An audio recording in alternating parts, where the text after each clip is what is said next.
जय श्री कृष्ण। आज का हमारा अध्याय यानी अध्याय 9, जिसे विद्वान परम गुह्य ज्ञान का शीर्षक देते हैं, इस पर हम चर्चा करेंगे। इस अध्याय में 34 श्लोक है। भगवान कृष्ण अर्जुन को कहते हैं कि चूंकि तुम मुझसे ईर्ष्या नहीं करते, इसलिए मैं तुम्हें यह परम ज्ञान तथा अनुभूति बतलाऊंगा, जिसे जानकर तुम संसार के कलेशों से मुक्त हो जाओगे। भगवान कहते हैं कि जो लोग भक्ति में श्रद्धा नहीं रखते, वे मुझे प्राप्त नहीं कर पाते। अतः इस भौतिक जगत में जन्म मृत्यु के मार्ग पर पुनः पुनः लौटकर आते रहते हैं।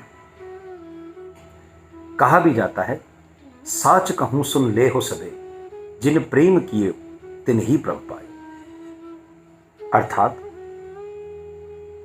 यह सत्य है, माफ कीजिए, और सभी लोग इसे सुन लें कि जिसने उस परम पिता परमेश्वर से प्रेम किया, उसे वही प्राप्त कर सकता है, कोई और नहीं। गुरबानी में एक और बात भी आती है, आप गवाइए तो सौ पाइए, अवर कैसी चतुर है। सौ यहां पति को कहा है। परमात्मा जो हम सभी आत्माओं का पति है, यदि उसे प्राप्त करना है आत्मा को, तो अपने आप को, मैं को, अपने अंदर के घमंड को त्यागना पड़ेगा। खुद को गवाकर प्रभु में लीन करोगे, तभी उस परमात्मा रूपी पति को आत्मा प्राप्त कर पाएगी। आगे भगवान कहते हैं कि एक कल्प का अंत होने पर सारे प्राणी मेरी प्रकृति में प्रवेश कर जाते हैं, और अन्य कल्प के आरंभ होने पर मैं उन्हें फिर से उत्पन्न करता हूं। यहां एक सवाल मन में आता है कि कल्प यानी क्या। वस्तुतः चतुर्युग यानी सतयुग, त्रेता, द्वापर व कलयुग, इन चारों से मिलकर ही एक कल्प बनता है। इस प्रकार हर कल्प पर सतयुग भी आता है, त्रेता भी आता है, द्वापर भी आता है और कलयुग भी आता है। सो बार बार ये चीज रिपीट होती है। हर एक कल्प के आने पर, एक कल्प के समाप्त होने पर संसार नष्ट हो जाता है, फिर से नए कल्प का आरंभ होता है, फिर से सतयुग आता है। इस प्रकार ये सिस्टम है। यहां अगर हम ध्यान दें तो आधुनिक विज्ञान की बिग बैंग थ्योरी भी इसी ओर इशारा करती है। इस थ्योरी के अनुसार भी एक एटम के एक्सप्लोजन से ही सारी आकाशगंगाएं निकलती हैं, जो दिन प्रतिदिन एक दूसरे से दूर जा रही हैं, फैल रही हैं और विकास कर रही हैं। परंतु एक सीमा आने के बाद ये विकास समाप्त हो जाता है और वो कोलैप्स कर जाती हैं और वापस से फिर एक एटम में समा जाती है। तो जो बिग बैंग थ्योरी ने आधुनिक समय में बताया, वो भगवान श्री कृष्ण अर्जुन को, और यानी 5000 साल पहले, उससे भी पहले मनु इक्ष्वाकु को, मनु को सूर्य, और सूर्य को फिर भगवान कृष्ण लाखों करोड़ों वर्ष पहले, जैसा कि हमने पहले भी देखा, बता चुके थे। भगवान कृष्ण कहते हैं कि मैं ही इस ब्रह्मांड का पिता, माता, आश्रयदाता तथा पितामह हूं। मैं ही जानने योग्य, शुद्ध करने वाला ओमकार हूं, व मैं ही ऋग्वेद, सामवेद तथा यजुर्वेद हूं। अब मन में एक प्रश्न आता है कि 3 वेदों का नाम लिया, चौथे वेद का नाम क्यों नहीं लिया। कारण यह है कि मूलतः वेद 3 ही हैं, ऋग्वेद, सामवेद और यजुर्वेद। अथर्ववेद तो बाद में तीनों वेदों में से कुछ कुछ अंश लेकर बनाया गया था। इसकी रचना इस प्रकार हुई थी। सो मूलतः जो रचना हुई वो 3 वेदों। भगवान आगे कहते हैं कि तीनों वेदों के ज्ञाता तथा सोमरस का पान करने वाले अपने पापों से शुद्ध होकर यज्ञों द्वारा मेरी पूजा करते हैं, और स्वर्ग प्राप्ति की कामना करते हैं। और इस प्रकार वे लोग पुण्य प्राप्त करके इंद्रलोक में जाकर देवताओं की भांति भोगों को भोगते हैं। किंतु जब वे इन भोगों को भोग लेते हैं, उनके पुण्य कर्मों के फल क्षीण हो जाते हैं, तो वो फिर से इस मृत्यु लोक में नीचे आ गए। इस प्रकार तीनों वेदों के सिद्धांतों का पालन करने वाले और इंद्रिय सुख की चाह रखने वाले जन्म मरण के चक्र को ही प्राप्त करते हैं, क्योंकि उनके कर्म फलों से बंधे होते हैं, आसक्ति सहित होते हैं, आसक्ति रहित नहीं। ऐसे ही भगवान कहते हैं कि पितरों की पूजा करने वाले पितरों में जन्म लेते हैं, देवताओं की पूजा करने वाले देवताओं में जन्म लेते हैं, भूत प्रेतों की पूजा करने वाले भूत प्रेतों में जन्म लेते हैं। किंतु जो लोग अनन्य भाव से मेरे दिव्य स्वरूप का चिंतन करते हुए निरंतर मेरी पूजा करते हैं, उनकी जो भी आवश्यकताएं होती हैं मैं उन्हें पूरा करता हूं, और जो कुछ भी उनके पास होता है मैं उसकी सदैव रक्षा करता हूं। अतः भगवान कृष्ण अर्जुन को कहते हैं कि तुम जो कुछ करते हो, जो भी खाते हो, जो कुछ अर्पित करते हो, वो मुझे अर्पित करते हुए करो।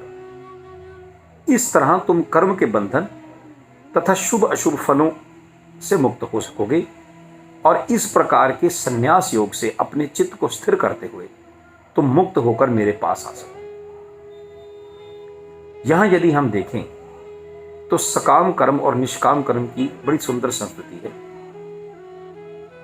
भगवान कहते हैं कि यदि कर्म आपके सकाम होंगे, फल की इच्छा से वशीभूत होंगे, तो उन कर्मों के फलस्वरूप यदि वो सत्कर्म भी हैं, तो भी आपको अधिक से अधिक देवलोक की प्राप्ति हो जाएगी, क्योंकि आपके अकाउंट में आपके सत्कर्मों का, आपके पुण्य कर्मों का की राशि जमा हो गई है, और एटीएम आपके हाथ में है, आप देवलोक में जाकर उसे खर्च कर रहे हैं। तो ये भी एक निश्चित समय तक ही रहेगा। आप खर्च करते चलेंगे, जितना आप भगवान को भोगेंगे उतना आपका अकाउंट क्षीण होता जाएगा, और एक समय आएगा कि आपके सत्कर्मों के फल क्षीण हो जाएंगे और आप पृथ्वी पर आ गिरेंगे। इसके विपरीत यदि आपने निष्काम कर्म किए, फल की इच्छा से काम नहीं किया, तो आप मेरी भक्ति में तल्लीन रहे हैं, तो तब आपके अकाउंट में ऐसी असीमित राशि आ जाएगी जो निरंतर बढ़ेगी, खत्म नहीं। तब आप मेरे लोक को प्राप्त होगे और फिर से वापस इस जन्म मरण के चक्र में नहीं आओगे। इसी बात पे प्रकाश डालते हुए आगे भगवान कहते हैं कि जो लोग मेरी शरण ग्रहण करते हैं, वे भले ही निम्न जन्मा स्त्री, वैश्य यानी व्यापारी वर्ग, और शूद्र यानी श्रमिक वर्ग की क्यों ना हो, वे परम धाम को प्राप्त करते हैं। यहां हमारे पास बड़ा सुंदर उदाहरण है संत रविदास का, जो जिस जल में जानवरों का चमड़ा धोते थे, उस जल में ही उन्होंने गंगा जैसी पवित्र नदी को प्रकट कर दिया था, सिर्फ और सिर्फ इसलिए कि उन्हें उस परमपिता परमेश्वर की शरण प्राप्त थी, और निष्काम कर्म करते थे। अगर चमड़ा भी धो रहे हैं तो सिर्फ कर्म कर रहे हैं, किसी फल की इच्छा या किसी तरह की आसक्ति से नहीं। और ईश्वर प्रेम का बहुत अच्छा उदाहरण कबीर के एक दोहे में मिलता है। कबीर जी कहते हैं, कबीर कूता राम का मुतिया मेरा नाम, गले रास की जेवड़ी जित खींचे तित जाऊं। यानी कि मैं कबीर तो उस राम का, उस परमपिता परमेश्वर का कुत्ता हूं।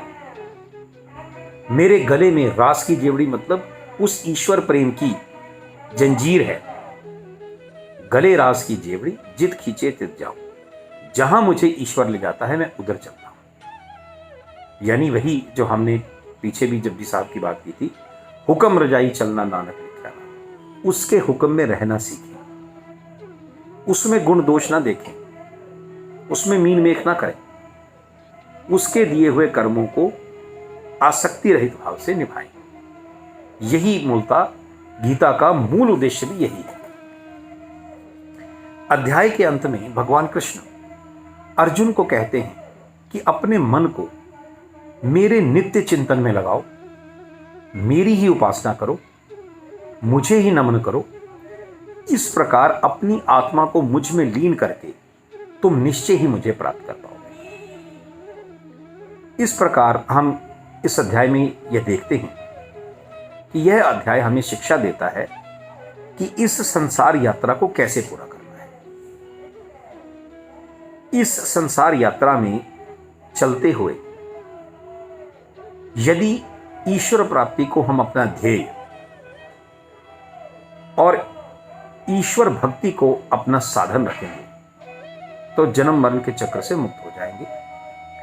और यदि हमारे ध्येय, हमारे साध्य तुच्छ होंगे, कुछ ऐसी इच्छाएं होंगी जो भौतिक और सांसारिक हैं, कोई ये कहे मुझे 1 करोड़ वाली गाड़ी चाहिए, मुझे इतना आलीशान बंगला चाहिए, मुझे ऐसी सुख सुविधाएं चाहिए, मुझे दर्जन भर नौकर चाकर चाहिए। इस तरह की छोटी इच्छाओं से अगर आप घिरे रहेंगे तो उन्हें पूरा करने के लिए जो आप साधन अपनाएंगे वो भी चोरी, ठगी, रिश्वत, धोखे यही होंगे। सो जैसा जिसका ध्येय, जैसा जिसका साध्य, वैसे उसके साधन। साध्य अगर ईश्वर प्राप्ति है तो साधन कितने पवित्र हो जाते हैं। हमारे कर्मों में हम आसक्ति छोड़ देते हैं और जो कुछ भी करते हैं उस ईश्वर को अर्पण करते हैं। और इसके विपरीत यदि हमारे साध्य कुत्सित हैं, छोटे हैं, क्षणिक सुख देने वाले हैं, तो उनके लिए क्या क्या पाप कर्म करने पड़ते हैं बताने की आवश्यकता नहीं। सो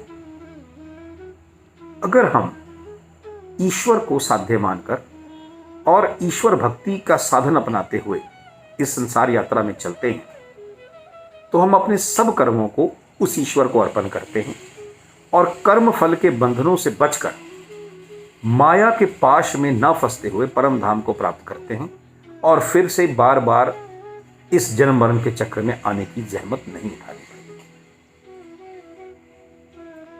इस प्रकार हमारा आज का अध्याय यहां समाप्त होता है और यह घोषणा करते हुए मुझे बड़ी प्रसन्नता हो रही है कि इस आध्यात्मिक यात्रा का आज वो पड़ाव आ गया है जहां हमने यह आधा रास्ता पार कर लिया है। इस यात्रा में हमारा साध्य भगवद गीता का ज्ञान जो उन 18 अध्यायों में दिया गया है उसे लेना है और साधन एक एक अध्याय पर चर्चा है। तो एक एक अध्याय करते हुए आज हमने 9वां अध्याय समाप्त कर लिया। अब शेष 9 अध्याय ही रह गए तो हम यात्रा के आधे पड़ाव तक आ गए हैं। इस सब के लिए मैं आपको बहुत बहुत शुभकामनाएं देते हुए अपनी वाणी को विराम देता हूं और अगले अध्याय की चर्चा में फिर से मुलाकात होगी, ऐसी आशा में। जय श्री कृष्ण।